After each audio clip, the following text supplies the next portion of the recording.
Well, I'm back. I haven't been on YouTube for a while.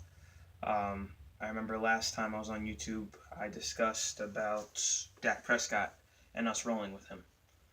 Now we're in 2017, his first season, first half of the season, past half of the season.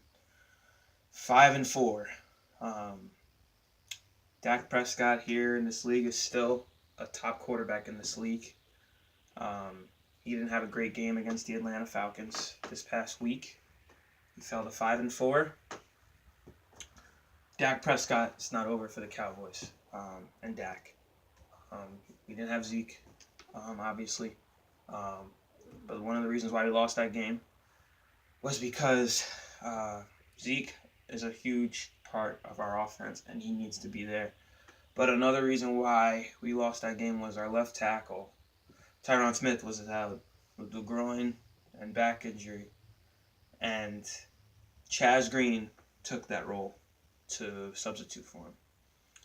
He did not do a great job with Dak protecting him. He got beat every time by Claiborne. A lot of times Claiborne would put the same jab move on him and go right past him. And it seemed like Chaz Green wasn't even really trying as hard enough to block on that left side. And now Dak has finally got to see what getting hit and getting sacked is like. But it doesn't mean that Dak is going to not come back in the next game against Philly this week and have a monster game. Dak Prescott will come back from this. He knows that our season's on the line. He knows that the Cowboys' season's on the line for this game. This game is very crucial for us. And in the past videos, I have supported Tony Romo. But I'm not going to sit here and say, Tony Romo could have, if Tony Romo was here, he could have saw the protection, he could have fixed it. No. This is Dak's team now. We have to roll with Dak. As much as I love Tony, we have to roll with Dak Prescott now. Tony Romo's doing an excellent job broadcasting. And again, remember in my last videos, remember what I said. Dak is not better than Tony now, but at the end of Dak Prescott's career, he will be a better quarterback than Tony Romo. He will. As hard for me to say that, it's true. He's going to be better the way that he started his career. But we still have to beat Philly this week. We're going to try our best to beat Philly. Philly's still very, very tough defensively. Carson Wentz, by far, is playing at a very high level, the highest level in the league so far. I still think Tom Brady should win MVP, but I'm not going to go there. Carson Wentz is playing unbelievable football. 23 touchdowns, 5 interceptions. He's doing magnificent. Right now, he's over 2,000 yards around, so he's doing really, really good. Dak Prescott's not too far back. He has 16 touchdowns, 21 total touchdowns, including 5 rushing, and also 4 interceptions. So Dak is still playing at a high level with a great touchdown-interception ratio. So Dak Prescott is not the issue. It's not the issue. Dak Prescott's playing unbelievable football. It's not like Dak Prescott's turning over the ball, unless he did turn over the ball twice in the Falcons game, but that game was already out of reach. So this week, we hopefully we'll have Tyron Smith. I know we might not have Shawn Lee, who's our captain on the defense, who is our GOAT on our defensive side of the ball. He is an excellent player. When Shawn Lee's in the lineup, you notice that we've won almost every game we have played when Shawn Lee was in the lineup. So Shawn Lee is very valuable to our defense. He energizes everybody on that defense to make tackles, to make plays. And as you notice, Shawn Lee is always around the football. When you see him running, a running back can be running left. He'll be on the running back's right side and jump all the way across the field just to make one tackle. It's ridiculous what Shawn Lee can do. It's ridiculous. He's all over the field, and he's a study manager. He studies deeply inside the game. He's like the quarterback of the defense, and people underrate him. Underrate him. He's very underrated. I feel Shawn Lee is by far underrated, and he may not be better than Kuechly, but he's very close to Kuechly. Very, very close in the way they play. I just feel that Kuechly's a better coverage linebacker.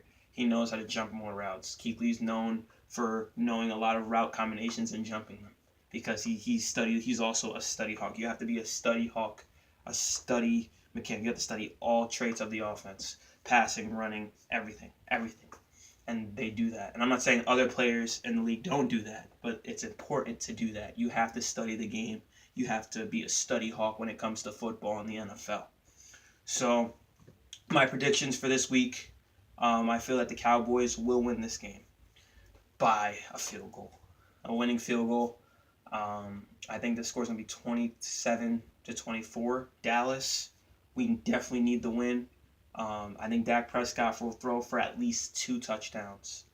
He'll throw for 2 touchdowns, maybe have 1 rushing, and then we'll maybe have 1 or 2 rushing touchdowns by either by Alfred Morris or Darren McFadden.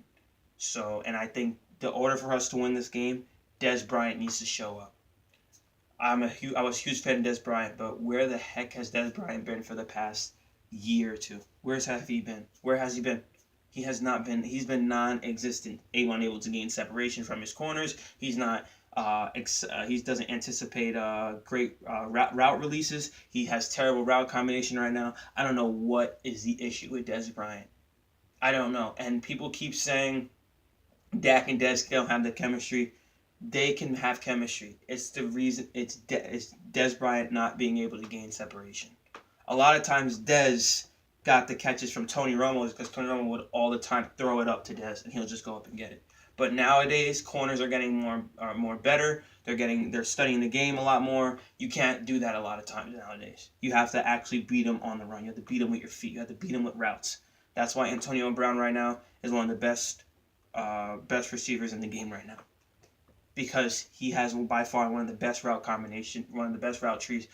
Antonio Brown, honestly, this season I think he's doing better than Antonio. He's doing better than Julio Jones. I still think Julio Jones by far is the greatest receiver right now, but I think Antonio Brown is by far having a better season than Julio Jones, and the numbers speak for that. So hopefully we'll win against the Eagles, and we got to win. And then after that, I think we have the Chargers on Thanksgiving. But what I really want to discuss before I go and end this video is people still take away credit from Dak Prescott. People still take away credit. And it's so funny to me how Zeke Elliott misses 1 game and Dak Prescott loses, and people make a huge deal on how Dak Prescott is just a compliment of Zeke. That is totally not true. And these are the reasons why I feel that Dak is not a compliment of Zeke. I do feel that Zeke running the ball is a great help to Dak and makes the game a lot easier for Dak. But people have to realize Dak produces. Last year, he had 23 touchdowns to 4 interceptions with another 6 rushing touchdowns. He almost had 30 total touchdowns and 4 picks. I understand he didn't throw a lot. I understand Zeke ran the ball a lot. But it's still production. It doesn't matter. When Tony Romo had DeMarco Murray, and DeMarco Murray rushed for 1,800 yards, and Tony Romo threw for 34 touchdowns, 9 interceptions with a passer rating that season of 113.4 or whatever. Did we say, it's all DeMarco Murray? No, that was the first time we said, wow, Tony Romo, he's in the MVP discussion. We're talking MVP for Tony Romo. We're talking MVP. Of course, because again, people don't understand that quarterback there's a reason why quarterbacks win the MVP every year. There's a reason for that. When is the last time a running back or another player won MVP? Tell me when the last time was that. No, because again, quarterbacks now are taking over the game. They're taking over the game. Quarterbacks are a lot more valuable. They're more valuable than running backs are. Because they do more, they control the offense, they call the plays, they make audibles, they look at protections. They have to do all that. I'm not taking anything away from running backs. Running backs are vital. I'm not taking anything away from it. But I feel like we're giving so much credit to the running backs, because I'm telling you right now, if Zeke was playing against Atlanta that day, we would have still lost. The score would not probably look that bad, but we have still lost. Also, too, people have to realize the Falcons were fighting for their chance. That was the Falcons' season right there. If the Falcons would have lost against us, that could have been their season. So they had to win, especially when the Falcons were at home. They had to win. That was their season. Back then. So now you have to realize that, okay, the Falcons had to win. Okay, that makes more sense. Dallas, This was the first time Dak had no line. This is the first time. The first time. You really think Dak's going to play the same way? Absolutely not. Dak is a study hawk. Dak will not let this game go. Will not let this game destroy him. Dak still has Super Bowl aspirations after last year. He still has Super Bowl aspirations. He feels in his mind that we're going to get from this. We're going to get past this. Come on. We just have to beat the Eagles. That's it. Dak is a trooper. He doesn't quit. You think he's going to quit? No, not going to quit. He knows he has to win this game. He knows. With all that pressure on Sunday night, and if he performs and wins that game without Zeke on a big game, a playoff-like game. This is a playoff-like game right here. This is a playoff-like game. If Dak proves to people that he wins this game, this is a playoff-like game.